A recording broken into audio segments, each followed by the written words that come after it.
But just like the fire lit inside my asshole right now. Oh my god. And like, hello? I'm feeling very passionate about this book. Hello everyone, welcome back to my sofa. We are going to be just mood reading for the week, guys. I really don't want to be doing anything too structured because I feel like I have not been able to pick up a book after reading my favorite book and actually stick with it. I'll read like a few pages and then just give up.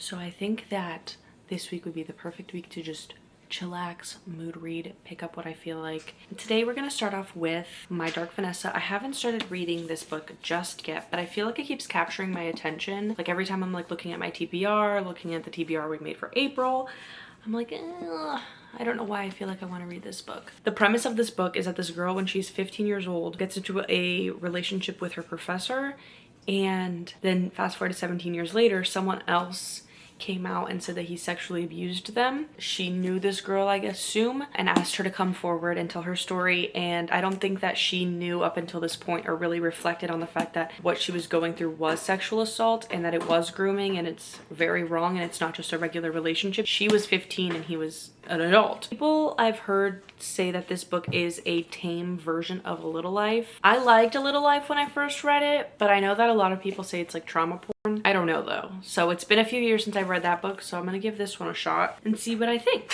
Also, my sister did recommend me reading this book, so that's another reason why I'm like, okay, if she read it and she liked it, we like similar styles, I feel like I will enjoy this book. I don't know.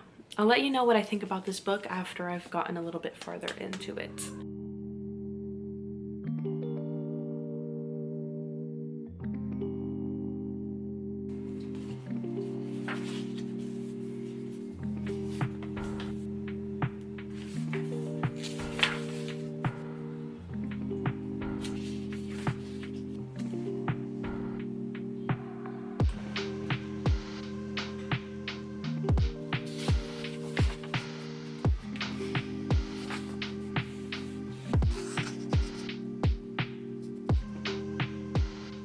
Okay, hello. I'm back. I've gotten 116 pages into this book and I've had a lot of thoughts, so I feel like I should stop and share it with you guys before I get too far and I forget everything. So first off, I've really been enjoying following her point of view because you see her in flashbacks of 2000 when she's 15 years old and she's falling for her professor. I mean, I'm sure that that's real emotions, but it makes me cringe because she doesn't have friends. She's at a boarding school. She just got like into a fight with one of her best friends, so she's not supported by anybody else but this professor, and this professor kind of sees her as this mature person. And I feel like there's definitely different things within their interactions that kind of show you that she is not certain about it and that she is not prepared to be in a relationship with him because she's a child. But like also her inner thoughts of like, oh, I can't wait to see him, I'm thinking about him, I want whatever. And I feel like I need to drive this point home. I need to beat the horse dead. Like the horse is dead and I'm beating the horse. A child without the frontal lobe developed is not responsible for seducing anybody. This is the adult's responsibility. Growing up, I remember being like a kid, like even younger, like 10 years old. And I loved Troy Bolton. Like, I was in love with Troy Bolton. Yes, he's obviously a TV character and, you know, whatever. But he was so much older than me. And I feel like it's normal for young teenage girls to have, like, feelings for older men or older boys.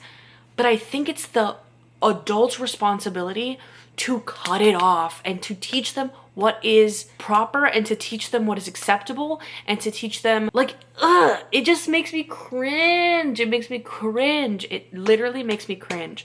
And I also didn't know that she was in contact with him this entire time. Basically, like, their thing in high school happened and she's now in her 30s and she still has contact with this man.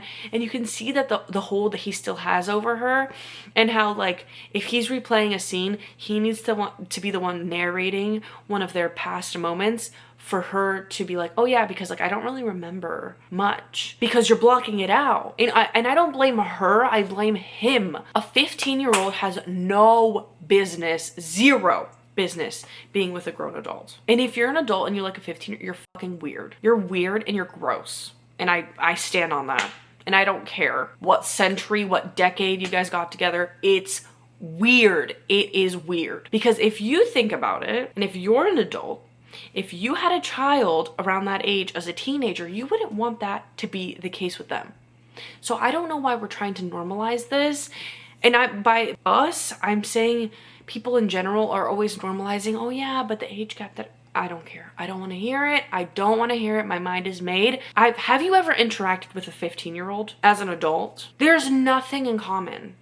You can have a beautiful platonic relationship with a 15-year-old, and you can be a mentor to them, teaching them about life, you know, really guiding them through the novelties of the feelings that they're feeling, the relationships that they're in. But to be in a romantic relationship with a 15-year-old as a grown adult is weird, is gross, period. So those are my feelings.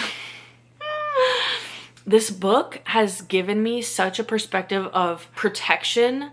It's just so weird. Like, and obviously I don't know about anybody else, but in my generation, kick was a big thing. And I feel like I've seen a lot of my like family and friends be groomed on fucking kick. And hello, of course they're gonna want to hear that they're beautiful. Oh, that they're mature. They want to be special because they're not being treated that way at home. At home, they're a child still. Mom is still making them do stuff. Dad is still making them do chores. They don't want to be seen as a kid. So if an adult is like, I don't see you as a kid, of course they're gonna eat that shit up. Stop being weird and going after children. And I don't want to hear, oh, but I came on to him. You're a kid. I'm sure 100% if I was 10 years old and I had the opportunity to come on to Troy Bolton, I would take that opportunity. But I don't know better. If my mom allowed that, I'd be pissed as fuck as an adult. Duh. Common fucking sense, people. This book is making me angry, but not angry at the writing. The writing is written very beautifully. The writing is amazing. This book is wonderful. It gives a lot of insight on the inner thoughts and feelings of this character in this specific situation. Appreciate that.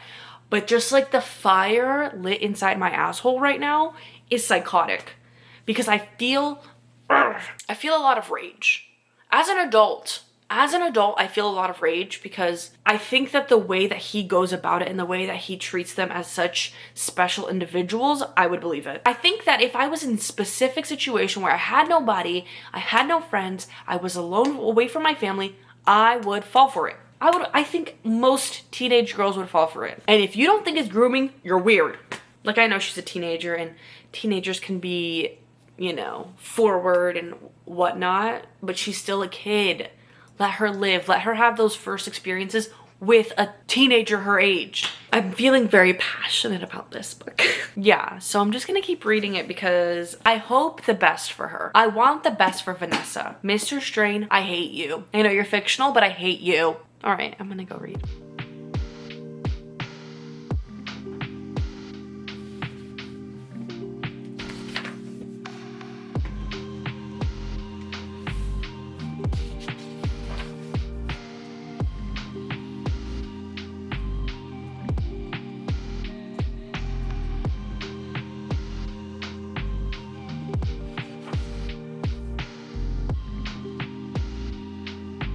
Okay, so I've reached about page 200 and let me tell you,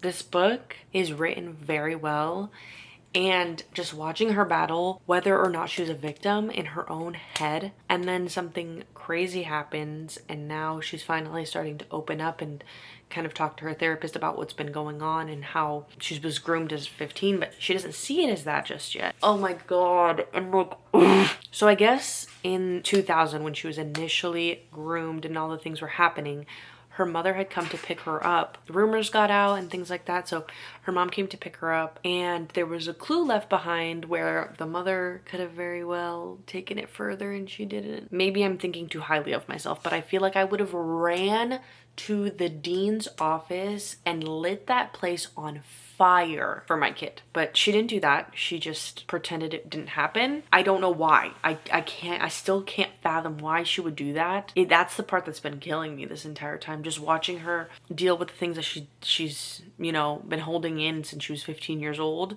But she's also always been making excuses for him in the back of her head.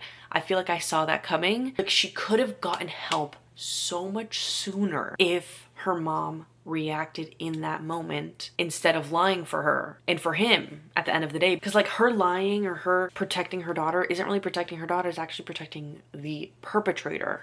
Thank you. And I hope he rots in hell, in fictional hell. I hope he's damned to hell. I have no patience for this man. I have no sympathy, no patience, none of it. But you know what I find very interesting in this book? There are other victims of his that come out and she actually feels sympathy for them. It's very telling and very true, because it's easier to see and to feel sympathy for other people before you see it for yourself, especially in a case like hers where he's like, oh, I'm not gonna pressure you, you know, we're going at your pace. So it makes it feel like everything is her decision, when at the end of the day, like I said before, and I will die on this hill, she is a child, she needed to be protected, and he did not do the due diligence because he's a fucking pedophile to protect her. Trigger warning, they do speak about sexual encounters in this book, and let me tell you another thing about the sexual encounters. It's not that I enjoy reading about it, I really don't. However, I like the way she writes it, because she's like, yes, this is what I wanted, but I also feel like I'm out of my body, which I think is like the balance of like, is this right? Is this wrong? You know, like, this doesn't feel right, but you know, like, he treats me like an adult. He gives me the respect I've always wanted. And my hopes for the end of the book is that she actually comes forward and tells people what happened and exposes the truth, because there's a lot of hard, cold evidence against this man. And I don't care if he's dead, resurrect him and kill him again. Please, somebody do that. I'm feeling a lot of emotions with this book. And you know what's bad? You know what's really sick and twisted is the fact that he would give her like poems and books and things that would make her feel like she's part of the book. So she would read those characters like, oh yeah, I see myself in this character. You know what the fuck book he gave her? Lolita. Then when she would make like connections between her and Lolita and him and Humbert, hello? He would be like, no, you're taking this too seriously. That's not what we are. Yes, the fuck it is. Sir, inbred idiot, moron. I'm feeling hatred and I'm feeling anger and I'm feeling rage. And I'm feeling a sense of injustice. Because even though things are resolved in the material world, I wish he suffered more. And I wish he was tortured longer. I do. And I wish it detailed in detail exactly all of his pain and suffering. To be quite frank, truly. My emotions are getting in my way. And I really want to finish this book. So I'm going to keep reading for the rest of the night.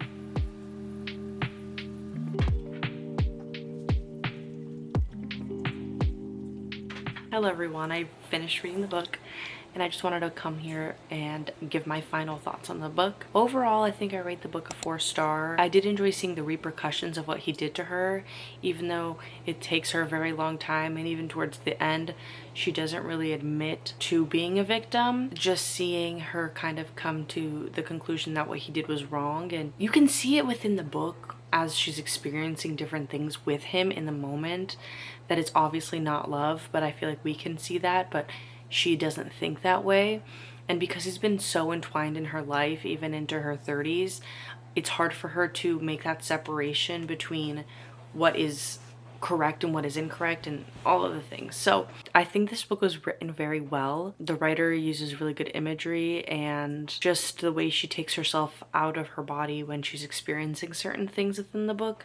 I'm still mad at the mom though. I'm not gonna front. I'm pissed at the mom. The mom, oh my god. She does apologize at the end, and I will spoil that, but I just think that I wish she fought more for her daughter, but that just might be me. I also feel like that's very true to how people act in the moment. You don't really know how to react, and sometimes if you just ignore it and you think it's gonna go away, that it'll just blow over, or you don't have to come to the realization that those certain things did happen. So I don't know, maybe I'm just being too judgmental. She's slowly piecing her life back together, and I think that the book left at a good spot, but at an open-ended spot, because We don't really see her full healing, but we do see that journey of her attempting to heal herself, which is very beautiful, and it's very rocky in general for anybody to be healing anything emotionally. I think that the author really made the characters become real people to me, even though I know they're fictional. I'm glad they're fictional because God, this book enraged me, which I think is the whole point of the book. Yeah, so I think I'm gonna pick a different book to read for tomorrow. I don't think I can sit through a very intense book right now after reading this. I think I need to relax a little bit off of that, and I don't really want to read a super romance book, if that makes sense. I'm kind of having this book in mind, so I already picked it, but I'm gonna be reading In 5 Years by Rebecca Yarros, and basically this girl wakes up, or this girl's living her life, she lands a job interview or whatever, and then she wakes up, she spends an hour 5 years into the future, and then when she comes back, like, it obviously changes everything. And when I picked this up at the used bookstore, I don't even think I've heard of it before, but I don't think it's an unpopular book, especially being, wait, Rebecca Yarros, what am I making up right now? It's Rebecca Cirelli. What? Okay, I'm making shit up. Anyway, but when I read this, when I saw this, I was like, this seems like a good premise. It seems like an interesting premise. I hope it's more of a lighthearted premise. I don't think that many books can beat the darkness of My Dark Vanessa. So I'm gonna be reading this one tomorrow, and I'll let you know what I think about it. Hello everyone, I'm back, and I am going to be reading this. I've gotten 30 pages, literally flat. I've gotten 30 pages into this book, and so far it's been interesting. She already went back in time. I was expecting it to be later into the book, but I also kind of dressed up like the book. Do I look crazy? Like, I don't know, but I really want to use this. I just feel like I look like that's cute, right? No, it's different. You guys haven't seen my hair up. Okay, so I'm gonna keep reading, and I will let you know further what I think. Hopefully I can finish this book today.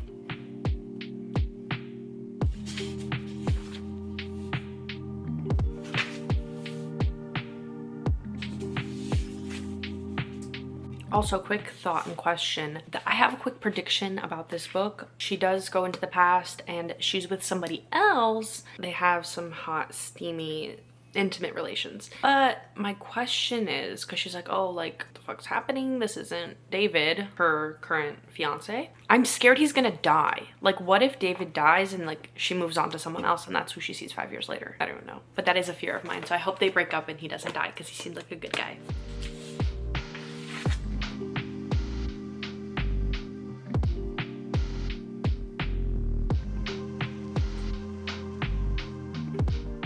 Okay, so I made myself a matcha, and I feel like I need to kind of update you guys. This book is flying by, and this book is actually very good. I love reading a good book, guys.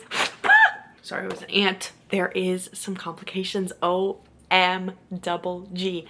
So the main girl, Dani, met the guy that she had the dream about around 4.5 years after she had the dream, and the dream was placed 5 years into the future. So she's like 6 months away from the anniversary of that dream. If that makes sense. Her best friend is dating the guy. That's how she finds out who he is. That's why she's like, oh my God, he's a real man. Like, I didn't just make this up. Like, this is a premonition or something. I don't know though. How is this gonna pan out? Because her relationship with David is going well. And like, is she gonna betray her best friend? I could never. What?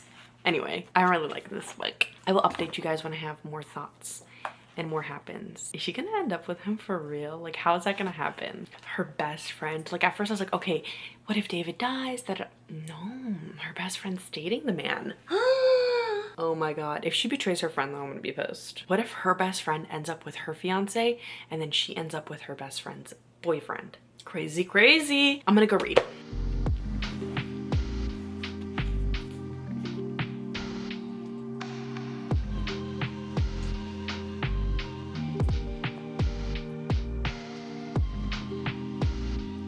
Okay, so I think I was mistaken. I thought that this book was gonna be lighthearted and like funny, and it so far has been a good read. However, things have been taking a turn for the darker side. Her best friend is going through some health complications, the one that has the boyfriend, some potentially fatal health complications, and now I'm sad for her. Hopefully it ends well for all parties involved, please. I don't know what else to say. I'm just sad because I wasn't expecting that. I honestly, now that I see that there's a potential that she's actually, you know, it's a life or death situation with her best friend, I think that I prefer her being a shitty person than her friend dying. I said it. Obviously, it's not for sure that her friend's gonna pass away, but I have a slight feeling with the way this is going that it's going to be probable, and I don't want it to happen. So I'm gonna keep reading though, and I'll let you know what happens. Hopefully I'm not in tears, and hopefully this is all a joke. Hello. So I just need to come back because I finished the book. Guys, oh, I really liked the book, but